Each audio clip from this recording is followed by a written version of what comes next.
Bonjour et bienvenue dans la palle du mois de septembre. Voilà. Oui, vous en rêviez, je l'ai fait. Disons que j'ai mis un peu de temps à avoir tous les bouquins et il m'en manque un. Ouais, bah c'est comme ça. J'en ai rajouté un, c'est une BD que j'avais pas prévue, mais comme je l'ai acheté, que vous l'avez sûrement vu dans le book haul, bah, j'ai eu envie de la récupérer. Euh, et j'ai déjà lu un, deux. Et je suis au milieu du 3. Voilà. Donc ça sera pas mal que celui qui sort, donc qui est sorti le 9, mais que je vais aller récupérer à la librairie et que j'ai pas encore eu le temps de le faire, bah, ça me servira, sachant qu'il y a quand même une belle pavasse. Hein, donc, voilà. Donc je vais vous les présenter tout de suite. Voilà, parce que j'ai décidé que mes vidéos pâles n'allaient pas durer 40 plombes, surtout que vous pouvez à tout moment aller voir de quoi parlent les bouquins. Donc je vais vous montrer les bouquins et vous dire à peu près de quoi ça parle. Et sachant que j'ai lu donc les deux premiers que je vais vous présenter. Alors le premier c'est donc François-Henri Dessérables, Mon maître et mon vainqueur, donc chez Gallimard. C'est l'histoire d'une histoire d'amour folle, épique, romanesque. Je ne sais pas si romantique que ça. Assez cynique de la part de l'auteur, où se mêlent Rimbaud, Verlaine, un mari cocu, une femme, un amant, un meilleur ami, un juge, enfin bref, de la poésie à toutes les pages, mais une belle écriture. Voilà, je peux pas vous en dire plus, parce que vu que je l'ai lu, je vais pas quand même vous dire ce qu'il en est, hein. Non, voilà. Donc, voilà. Rentrée littéraire. Non, je signale, en fait, ils sont... Non, pas tous. Il y en a un qui n'est pas de la rentrée littéraire. Celui que je vais recevoir forcément, enfin que je vais aller récupérer de la rentrée littéraire, il y en a qu'un qui ne l'est pas. Voilà. Deuxième lu, Sorge Chalandon, évidemment, Enfant de salaud, chez Grasset. Ça me semblait évident. De toute façon, j'ai lu tous les Chalandons, donc on va pas s'ennuyer. Alors cette fois-ci, on est pendant le procès Barbie et il y a une double, on va dire, chose dans ce roman. C'est-à-dire que Georges Chalandon nous parle de son père où un jour son grand-père lui balance en pleine tête tu es un enfant de salaud. J'ai vu ton père avec l'officier, avec un uniforme allemand à Lyon pendant la guerre. Donc voilà. Et donc il va se mettre en parallèle du procès Barbie à Lyon en 87, je vous raconte pas, enfin je suppose que vous savez, en quête de ce passé parce que son père lui ment tout le temps. Il s'aperçoit que son père s'était inventé résistant. Ensuite, quand il a été un peu pris, bah, il s'est inventé autre chose, etc. La division Charlemagne, c'est pas vrai. Donc il va piocher, il va avoir on va dire, la chance entre guillemets de récupérer le dossier de condamnation de son père et donc il va apprendre qui est son père, etc.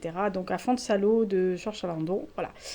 Deuxième, non, vous ne saurez pas à ma tranche si ça m'a plu. Non. Vous avez vu, je suis énigmatique. Hein. Je m'améliore pas. Je m'améliore pas, mais c'est pas grave. Alors, celui que je suis en train de lire, dont je suis à la moitié, à peu près à la moitié. Ça s'appelle Berlin Requiem, Xavier Marie Bonneau. Donc franchement, c'est chez Plon, hein, c'est la rentrée littéraire, sans écrire sur le bandeau. Alors pour une fois, j'ai gardé le bandeau parce que je le lis à la maison. Mais généralement, quand je le lis dans le bus, je le vire. Alors là, on est à la fois entre 32, 34, etc. à Berlin, avec Furtwängler, qui est un des plus grands chefs d'orchestre allemands, voilà, qui dirigeait le Philharmonique de Berlin. Et quand Hitler arrive au pouvoir, par exemple en 1934, et qui va détenir les pleins pouvoirs, il va ériger la musique comme étant un outil de propagande. Hein. Merci Joseph. Goebbels, je parle. Toujours des bonnes idées celui-là. Et donc ce chef d'orchestre, contrairement à certains qui fuient ou qui ne veulent pas collaborer avec le régime, c'est pas qu'il collabore ou autre, c'est qu'il place la musique et les arts au-dessus de tout, politique et connards confondus. Et de l'autre côté, on va suivre Rodolphe Buchmann, qui est le fils d'une cantatrice, qui, lui, ne rêve que d'être le chef d'orchestre, etc. Donc voilà, destin emmêlé, croisé, etc. Moi, j'aime, hein, perso, donc voilà. Mais je peux vous dire que... Enfin, j'aime ce genre d'histoire. Oui, il y en a certains qui disent « Ouais, m'ont étonné Berlin ». Bah, vous allez voir, il y a ce mois-ci, c'est très... entre l'Allemagne et l'Irlande. C'est assez étonnant, on va dire. Mais c'est comme ça la vie. Hein. Voilà. J'ai pas fait exprès. Hein. Vous savez que je choisis mes livres à l'instinct. Idem pour la rentrée littéraire. J'ai déjà lu le Camille de Peretti, le Rogez, que j'ai adoré. Olivier Rogez, que j'ai adoré, et le Paul Lynch. Donc, j'en suis à 5,5. Sur les 5,5, j'ai pas eu une seule déception. J'ai eu des wouh, mais j'ai pas eu de grosses déceptions. J'ai eu des très très bonnes lectures pour l'instant. Donc visiblement, Bibi, elle a bien choisi ses livres. Elle est contente, hein, Lisa. Bon bref, on s'en fout, on continue. Autre livre de la rentrée littéraire, on va dire, que je vous ai présenté dans le book haul et que je garde le meilleur pour la fin. Et que j'ai choisi au pif, hein, comme vous avez bien vu. Oui, deuxième rangée, cinquième à gauche. Super. Je l'avais jamais lu, hein, donc cette auteure. Donc c'est Agnès de Sarthe, L'éternel fiancé. Voilà. C'est chez les Oliviers, enfin l'édition de l'Olivier. Alors, honnêtement, je l'ai acheté, j'ai pas regardé la 4e de couverture. C'est quand je suis rentrée à la maison que j'ai regardé et je me suis dit merde, c'est encore pour ma pomme. Parce qu'en fait, en gros, la narratrice, quand elle a 4 ans, elle déclare maladroitement sa flamme à un petit garçon, qui visiblement lui plaît, hein, qui elle plaît, mais un jeu de débilus, hein, donc moi je t'aime bien, mais moi j'aime pas ta coupe de cheveux, voilà, ça commence bien. Simplement, leurs vies vont se croiser, se recroiser. La différence, c'est que elle, ce garçon va lui rester dans la tête et va devenir son éternel fiancé. D'après ce que j'ai compris de la 4e, je ne l'ai pas encore lu. Et que lui, il va la croiser sur des années et des années, dans des circonstances particulières, mais qu'à aucun moment, il va se rappeler d'elle. Super.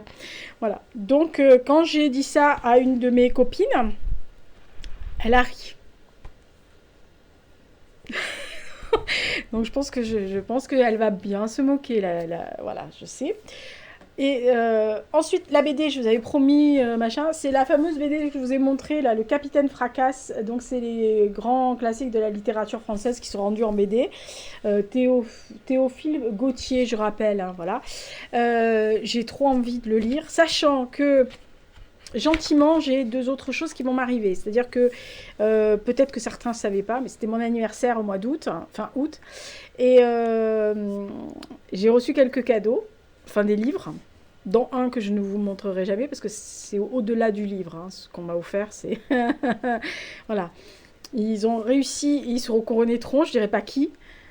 Ils ont réussi à me faire pleurer. Hein, voilà. Ce qui est rarissime quand on me fait un cadeau d'anniversaire. Parce que généralement, où je rigole maladroitement parce que je suis gênée, soit je deviens rouge pivoine, et donc là on comprend bien qu'on m'a fait un beau cadeau, mais qu'il y a quelque chose qui me gêne. Soit je dis « Oh merci, ça me fait plaisir !» Comme ça, et là vous savez que vous avez loupé votre coup. Sinon c'est « Oh, c'est trop bien !» Alors maintenant, je ne peux pas vous embrasser, mais avant, je me sautais dans les bras de la personne qui m'a fait un cadeau. Là, c'est au-delà de l'embrassade. C'est carrément, je me suis effondrée en larmes comme une dinde, et le généralogue, c'était mort de rire. Enfin, mort de rire. Comme un chat peut être mort de rire. Elle m'a regardé à l'air de dire « Qu'est-ce qu'elle fait, la gourde? Pourquoi elle rigole, la gourde ?» La gourde, c'est moi. Voilà, donc voilà, j'ai reçu des cadeaux. Et tout ça pour dire que j'ai reçu d'autres cadeaux, qu'on m'a envoyé 3 choses, 3 BD, enfin 2 BD et un manga, qui m'attendent gentiment à mon bureau de poste, que je n'ai toujours pas l'avis de passage. Donc je vais aller pleurer au bureau de poste parce que je n'ai pas le numéro de colis. Voilà, parce que c'était dans une enveloppe blanche, gentiment, on me l'a envoyé avec un gros paquet dedans. Donc on n'a pas mis de numéro de suivi. Je sais qu'il est arrivé à la poste, mais voilà. Dedans, il y a 2 BD, je sais ce que c'est. Il y en a un, c'est le premier tome dans la tête de Sherlock, que je visais depuis des années, puisqu'en plus le 2 arrive en octobre. L'autre, c'est un livre de BD sur Auschwitz. Ça, je l'avais aussi depuis un moment et je voulais absolument l'avoir. Et le troisième, c'est comme on a vu que Virginie, très gentiment, m'avait acheté le tome 7 de Albator. On m'a acheté le tome 8. Il y en a qui, du tout, ne veulent pas que je me ridiculise en direct. Enfin, en direct, en tous les cas, quand je fais le live, je suis en direct sur YouTube ou sur Instagram. Merci de convenir de mes obsessions et merci de me faire ridiculiser toutes les 2 minutes chrono. Voilà. Et dernier, quand je vous dis Pavasse, quand il est sorti au mois de mars, j'ai un de mes copains en Allemagne, à Berlin plus précisément, qui m'a appelé et qui m'a dit je l'ai lu, j'ai vu qu'il était traduit en France, tu le lis. Tu vas adorer. L'écriture est sublime, le texte est magnifique, la période pile poil pour ta pomme. Et il m'a dit, et je vais bien me marrer quand tu vas faire la vidéo YouTube, si tu l'as fait avec ce livre-là, parce que tu seras incapable de prononcer le nom de l'auteur. J'adore mes potes. Vous voyez, je les aime. Enfin, c'est plus qu'un pote, c'est un ami. Mais je les aime, mes potes. Voilà, parce que quand ils me font faire ce genre de choses, je les déteste. Mais j'ai lu la 4e de couverture. Enfin, il m'a envoyé le résumé, son résumé à lui, sa version à lui de résumé. Et j'ai dit oui, banco. Voilà. Et il sortait en mars et je l'ai complètement pas oublié, mais je l'avais mis dans ma tête. Et puis bon, après, il y avait plein de bouquins que je voulais lire cet été. Je voulais un peu épuiser ce que j'avais. Comme vous savez que j'ai pas beaucoup de pales d'avance. Donc en gros, là maintenant, je dois avoir 5 ou 6. Je compte pas ceux de septembre qui seront lus. Donc je dois avoir 5 ou 6. Je compte pas ceux que j'ai achetés pour The Black November parce que je vais essayer de les caser dans les rubriques que Madame Séverine va dire bientôt, et j'espère que ça va rentrer. Madame Séverine, au passage, si tu passes par là, est-ce que tu pourrais essayer de me faire caser le village de Dan Smith?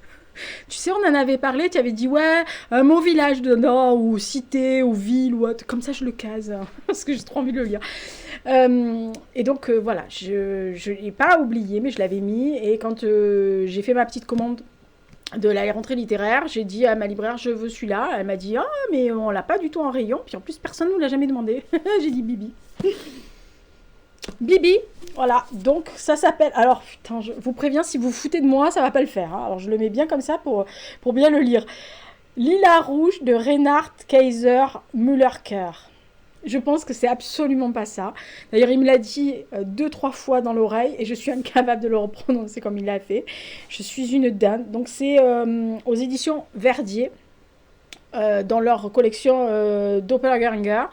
Donc, franchement, voilà, j'ai lu. Alors, le résumé, c'est au début des années 40, un père et sa fille arrivent dans un village Haute-Autriche. Vous sentez le truc? Sur une carriole tirée par un cheval avec les malles et les meubles, et il s'installe dans une petite ferme abandonnée qui leur a été attribuée. La jeune fille traumatisée serre dans son poing un bouquet de lilas rouges. Chef de section du parti nazi, Goldenberg a dû fuir son village d'origine, mais ses crimes pèseront sur sa descendance. Au moment où sa lignée semble devoir s'éteindre, puisqu'aucun de ses petits-enfants n'ont fait d'enfant à son tour, il voit surgir un unique héritier issu à l'issue de tous et éduqué au loin, et comme son grand-père et son père et son arrière-grand-père, il s'appelle Ferdinand. Vous voyez arriver le truc? Voilà. Je comprends. Mais je comprends la pavasse aussi. Moi, il m'a dit, arme-toi de courage, prends 15 jours. Il y a exactement 700 pages. À peu près. Voilà. Mais depuis qu'il m'en a parlé en mars, en mars-avril, là, en plus, c'est pas écrit gros. Hein. Mais c'est pas grave. Je l'aime quand même. Oui, ton frère aussi, je t'aime. Enfin, je l'aime aussi, son frère. Alors, pour la petite truc, c'est France Éditeur. C'était je les appelle mes co-descendeurs des sangliers, c'est-à-dire qu'en fait, quand on skie ensemble, notre piste préférée, c'était les sangliers, dans une station de Savoie. Et on se tapait tous les sapins. Mais ça, on vous dira pas ce qu'on faisait dans les sapins. Non, on était sages, on était des potes, on n'était pas autre chose. Voilà, donc ça, c'est tout mon mois de septembre. Sachant que, je vous ai dit, il y a les 2 BD et le manga. Je suis pas sûre de le lire en septembre, Albator, mais je le lirai. Et par contre, celui qui me manque, ça s'appelle Ne dis rien, de Patrick Radden Keefe, qui sort chez Poche, enfin qui sort en format poche. Et je voulais le lire depuis un moment. En fait, ça raconte l'histoire d'une femme qui a été enlevée en 1972 en Irlande du Nord et qui voilà, on ne sait pas pourquoi elle a été enlevée et séquestrée par l'IRA parce qu'il n'y avait pas de justification généralement dans sa vie lambda, on va dire. Voilà. Oui, je sais. Bah oui, il y a des choses, des périodes et des endroits auxquels je tiens. Voilà. Donc ça, c'était ma palle de septembre. Vous voyez, c'est rapide. Et vous savez ce que j'ai lu. Bon, de toute façon, vous aviez vu le book haul, donc plus ou moins, vous saviez à peu près ce que j'allais lire. Les prochaines vidéos, comme je vous avais promis, c'est le premier épisode de la genèse de mes ouvrages. Donc si cela vous intéresse, vous verrez, il y aura écrit genèse, ouvrage, enfin je sais pas quand je vais le lire. Je pense que je vais mettre genèse de mes romans et je vais mettre le titre à côté. Ça sera des formats de 15-20 minutes ou peut-être 25 selon les romans. Ou les ouvrages, hein. Voilà. On commence par la monographie sur Saint-Martial-Viverolles. Il y aura peut-être de temps en temps, je vous le dis, je tease, hein, mais il y aura peut-être de temps en temps des possibilités soit de le gagner, soit de le récupérer alors ça ne sera pas un concours, mais ça sera voilà, la première personne qui se manifestera et qui a envie de l'avoir. Si je dis, bon, voilà, j'ai un exemplaire à gagner, est-ce que ça vous intéresse? Voilà. Vous verrez bien, ça sera au fil du temps, mais bon, voilà, ça sera des petites vidéos sympas qui vous renverront aussi sur les podcasts, quelquefois qui sont un peu plus longs. J'ai fait les podcasts, tous les mardis, je fais un podcast. Donc, j'ai déjà fait les podcasts de ces livres-là, enfin, ils sont en train de se faire. Simplement, on me l'a demandé en version vidéo et je trouve que c'est quand même pas mal aussi, pour moi, qui est une trace sur ma chaîne du côté auteur que je suis et que je ne suis pas qu'une lectrice, voilà. Donc je suis une lectrice, mais je suis surtout, et je me définis surtout comme un auteur, donc sans fausse modestie. Donc voilà. Je trouve que c'est pas mal que vitam aeternam sur cette chaîne il y ait Lisa qui explique ses romans, enfin ses ouvrages, histoire que vous aussi vous découvriez qui je suis, hein, et pas seulement la fille qui vous emmerde avec mes livres comme ça. Voilà. Allez, portez-vous bien d'ici là, faites attention à vous. Après il y aura les item list, vous savez, c'est les favoris, machin, il y a de la bouffe. Non, je tease parce qu'il y a quelqu'un qui m'a dit « Ah, tu mets jamais de bouffe ?» Si, il y a de la bouffe, des séries, du maquillage... Et je me rappelle plus quoi d'autre. J'ai noté, hein, mais on verra. Voilà. Allez, d'ici là, portez-vous bien, faites attention à vous et puis à la prochaine. Au revoir. J'adore quand je fais des vidéos qui ne servent à absolument... Enfin, comment ça? Si, elles servent à quelque chose, mais où je me ridiculise quand même un petit peu. Bon, c'est pas grave.